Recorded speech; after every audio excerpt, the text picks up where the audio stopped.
And good afternoon. Thank you for joining us today. I am Nia Brown, one of the public information officers for County Executive Aisha Brave Boy.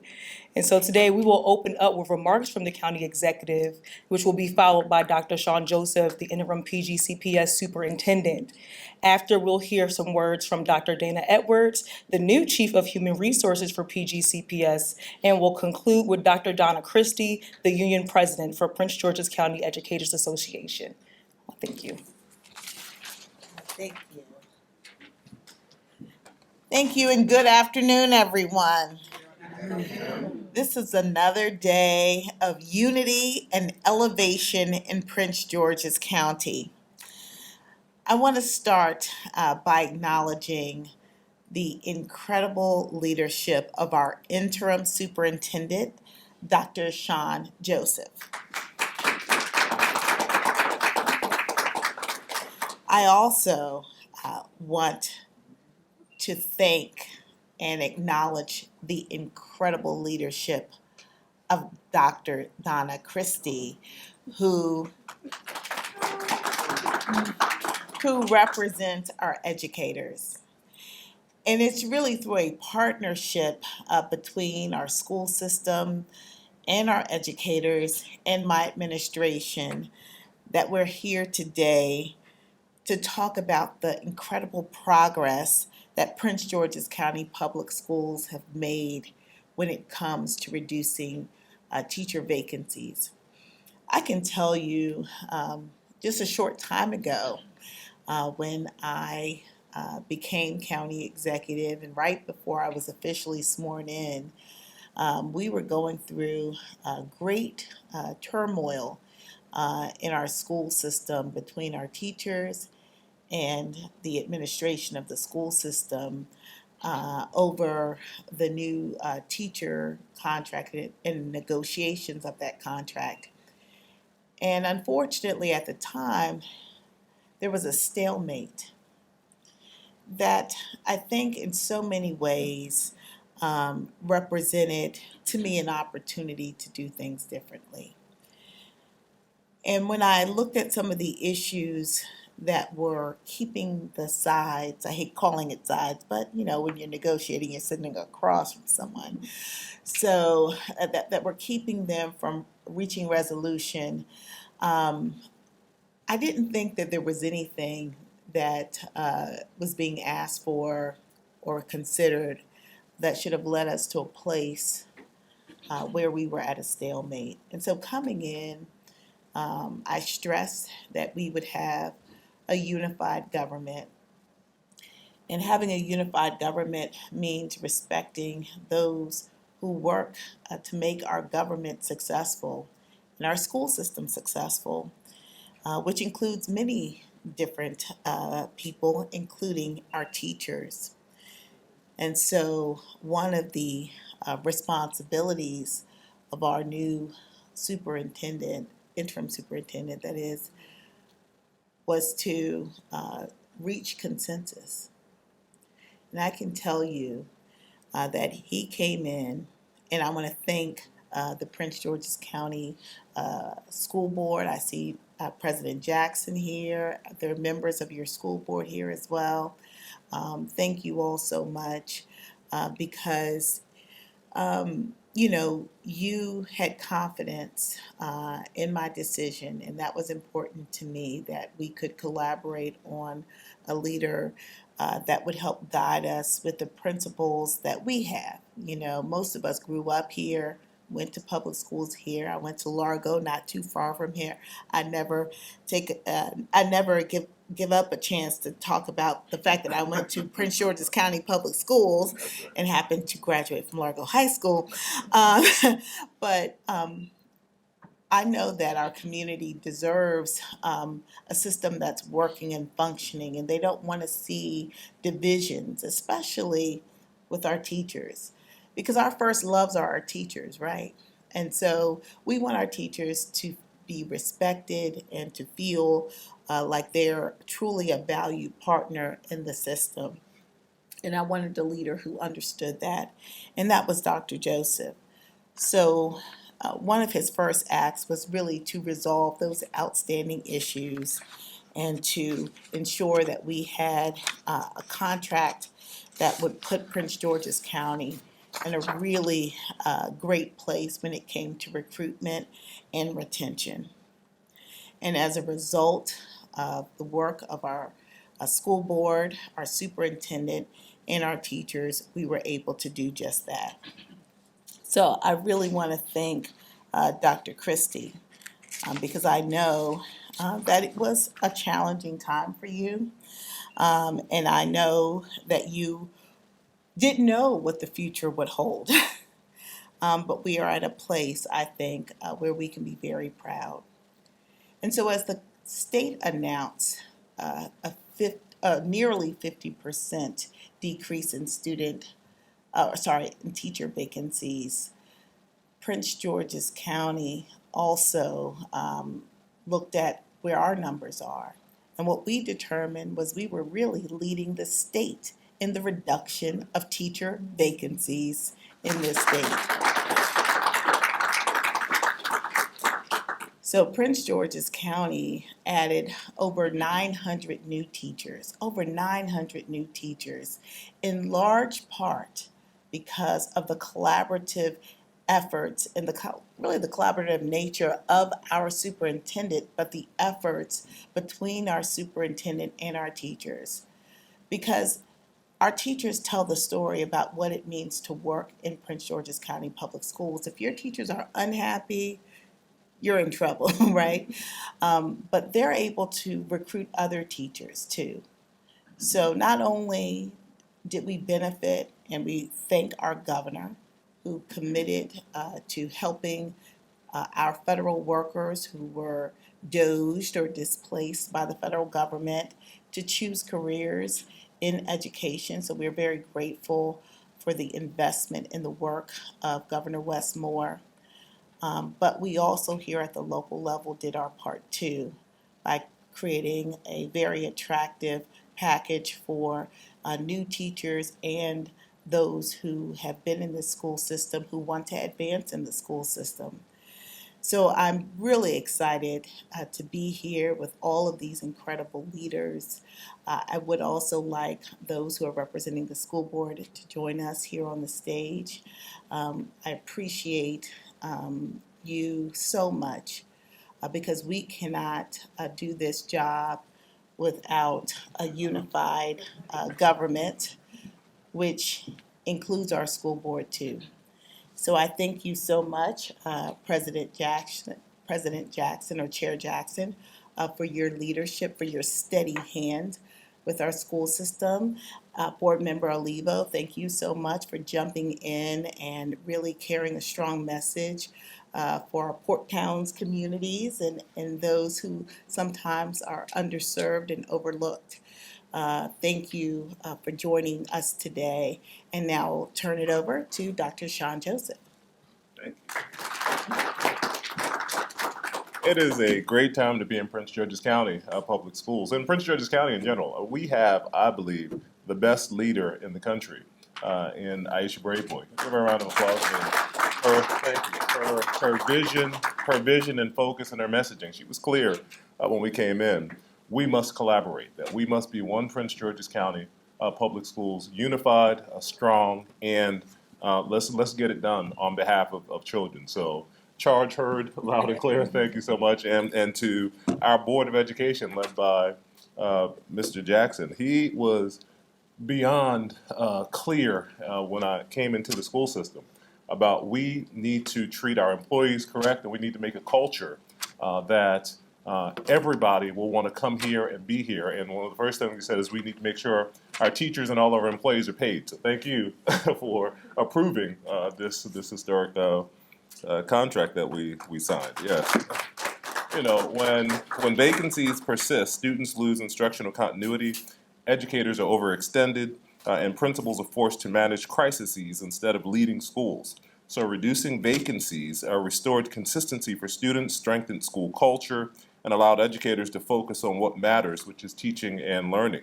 So this progress reflects intentional action, strong recruitment, faster hiring, improved onboarding, and a clear focus on hard-to-staff schools. One of the first things we did when we came into the district was we put dashboards up because we said we can't manage a secret.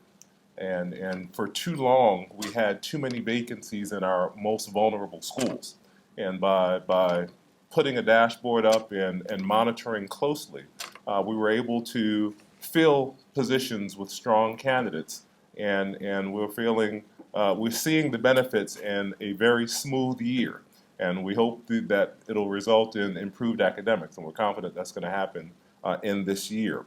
But at this time, I'm going to bring up Dr. Dana Edwards, who is our new Chief of Human Resources. So she'll give an opportunity to talk a little bit about what we're doing as we move forward, because today is the launch of recruitment.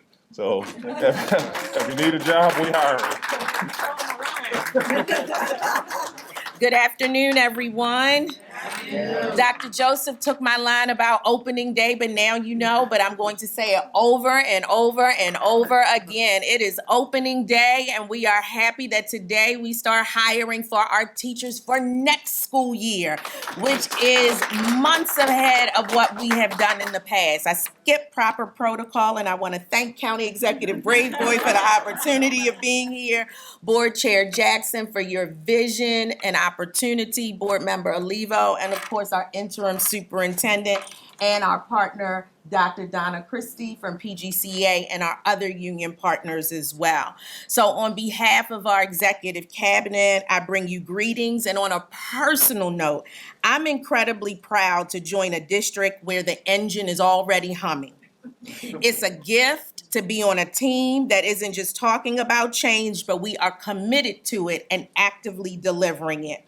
So I want to repeat some things for you, that we are at a historic low of where we started our school year in terms of our vacancies decreasing by over 52%. That was highlighted by our Governor Wes Moore, as well as our State Superintendent Carrie Wright. That says a lot. We have since decreased our vacancies at the start of the year from 434 to 282 as of today. This is a result of the continuous focus on hiring top-tier talent by our exceptional human resources team. We have two that are here today. I want to highlight our leaders within our talent and acquisition unit. And in the hallway, for anyone listening, if you are looking for a job, we are hiring today.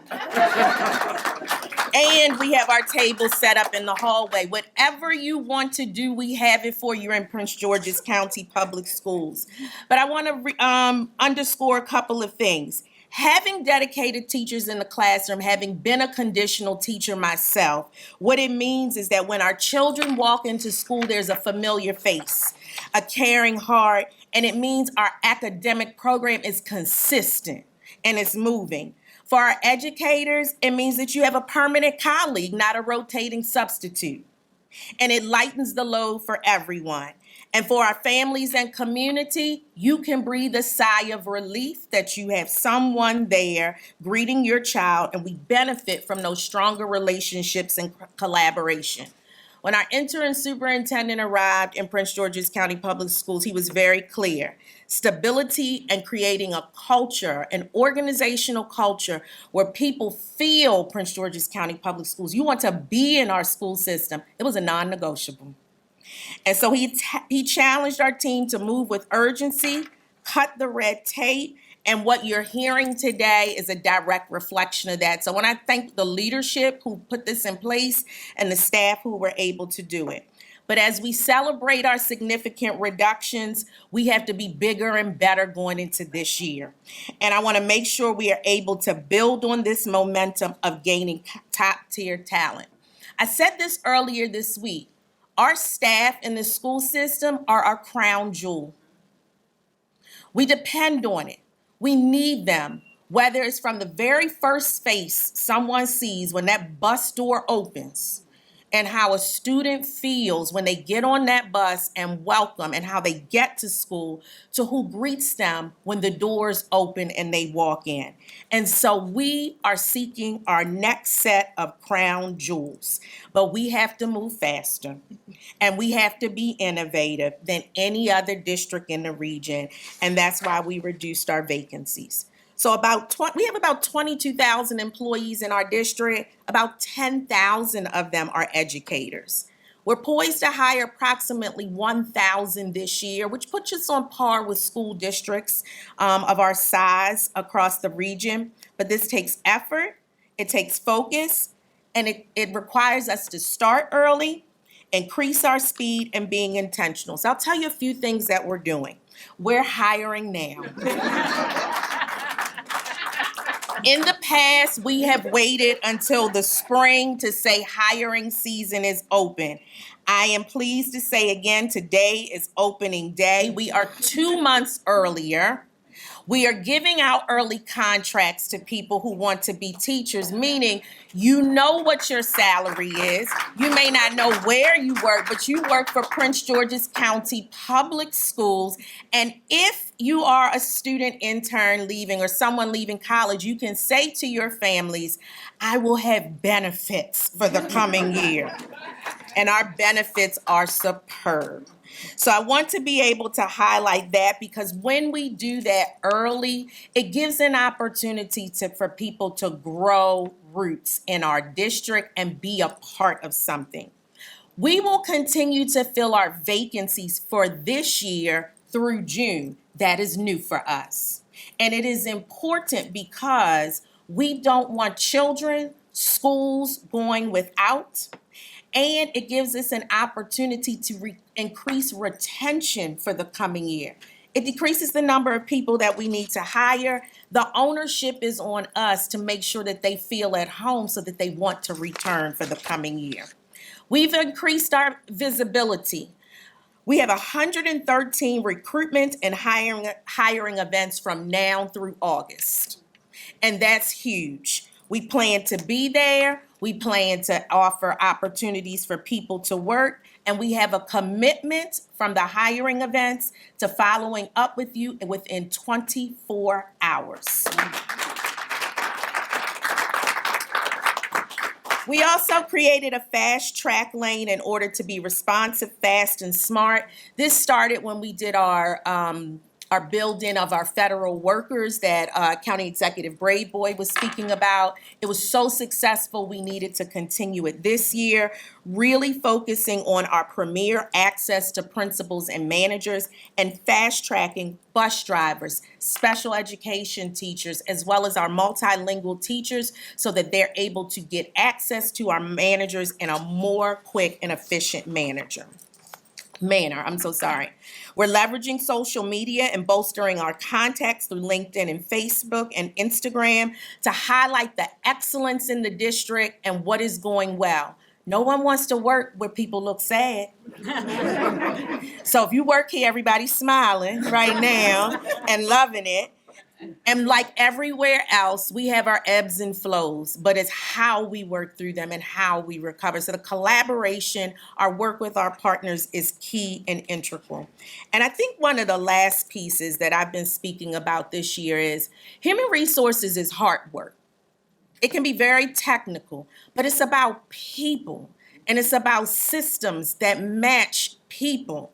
And so we want to make it personal. We want you to know what we are doing and why you should be a member of our school district.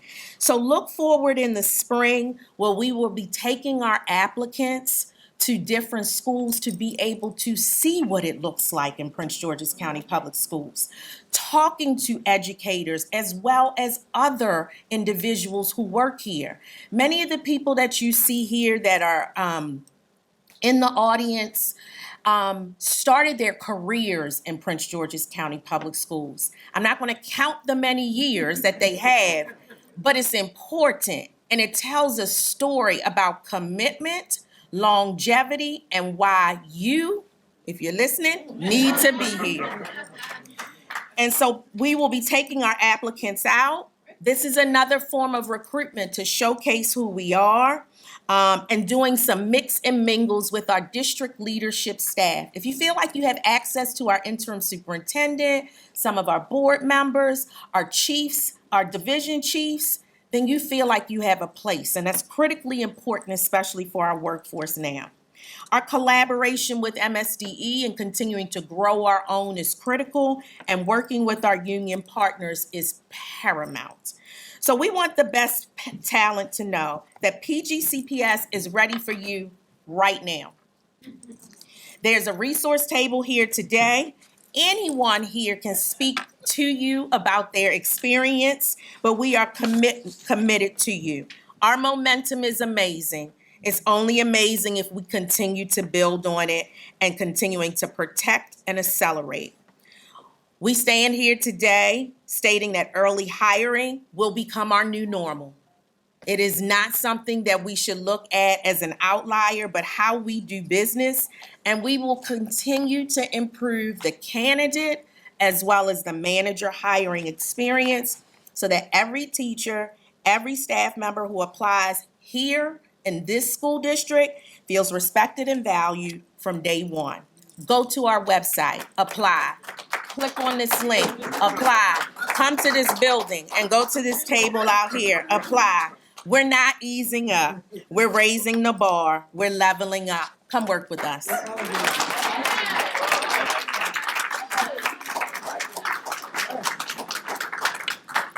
All right, well, welcome everyone. Thank you all for being here. Good afternoon. I am Dr. Donna Christie, president of the Prince George's Educators Association. I do want to thank our county executive for bringing us all together, recognize our school board members who are great partners and always pick up the phone when I call, which is needed, not always the case, as well as Dr. Joseph, who also, he's better with text, but he picks up the phone too. And he's a late night call person. Everybody should know that. If he's going to call you back, be awake. So today's announcement matters not just because the numbers are improving, but because it signals that our school system has stepped back from the brink.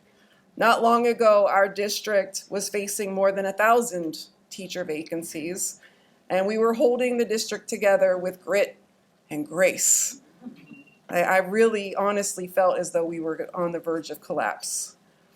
And that level of instability is just unsustainable. When classrooms go unfilled, the burden does not disappear. It lands squarely on the backs of the educators who stay. They take on extra students, extra duties, and extra stress. And over time, that strain burns them out. And that burnout creates more vacancies. And so it was a vicious cycle that we were living in. What we're seeing now is not just accidental, and it's not just about hiring faster. It's about finally addressing why educators were leaving or not coming in the first place.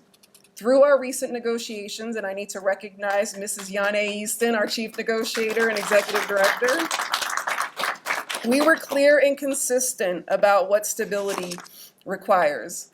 It requires compensation that allows our early career educators to earn a true living wage, not just to survive on passion and goodwill. They need to be able to pay the bills. They come in with student loans that bury them. It also requires real protections around workload, so educators can do their jobs well without being stretched beyond reason.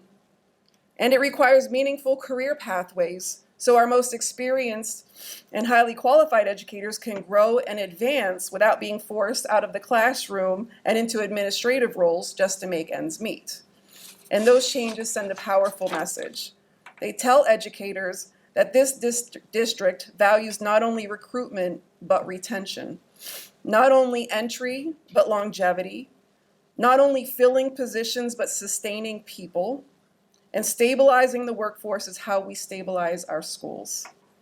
Stable schools are how we deliver consistent, high-quality education to students and their families, but we still have work to do. Today's progress shows what is possible when we focus on solutions and respect the profession and the people who carry it forward. So thank you all, and I want to thank the team for all of their hard work in bringing us to this point. But we're not done. We're hiring.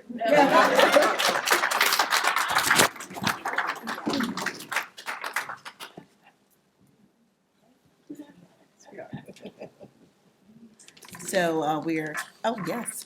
Dr. Joseph, who are you getting? You get federal employees, one, and then can you talk about the number of conditionally certified teachers you have now? I mean, you had to have waivers before. So I'm going to turn it over to Dr. Edwards to speak to the specifics on that. Can you repeat your question again, please? Yeah, well, two questions.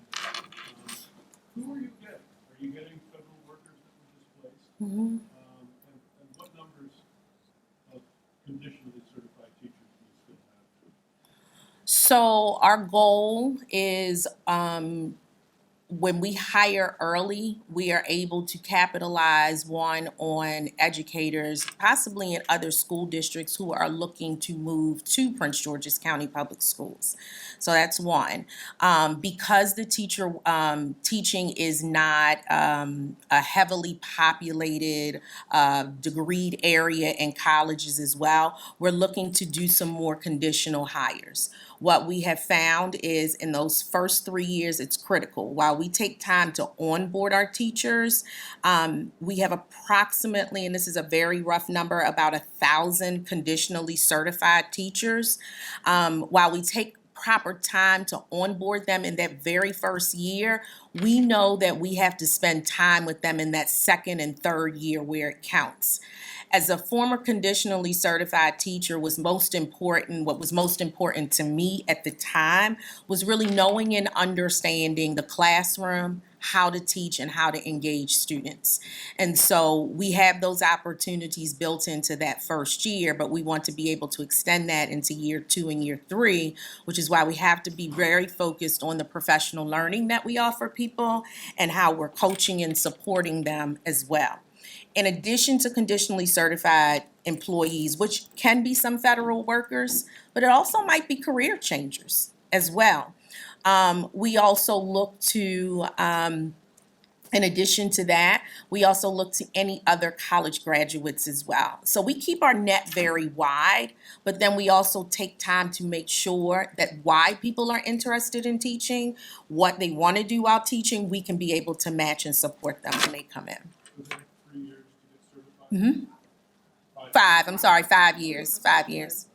3 for special education, thank you, but 5 overall. But those first 3 years are really critical because you're forming your personality and who you are as an educator.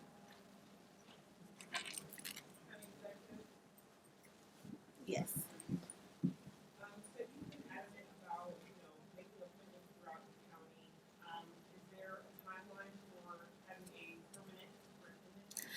So we are announcing our search next week. That is something that we have to do prescribed by law.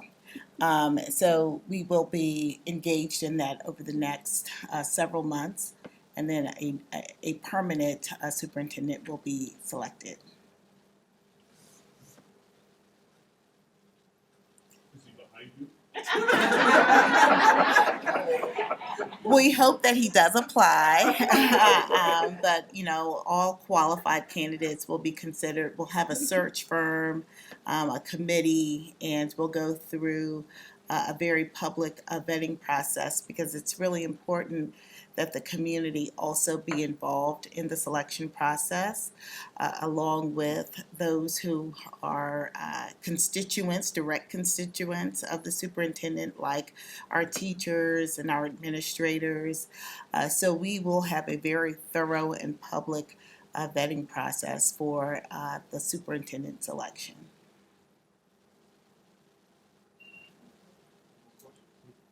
Okay, well, thank you all very much. Thank you.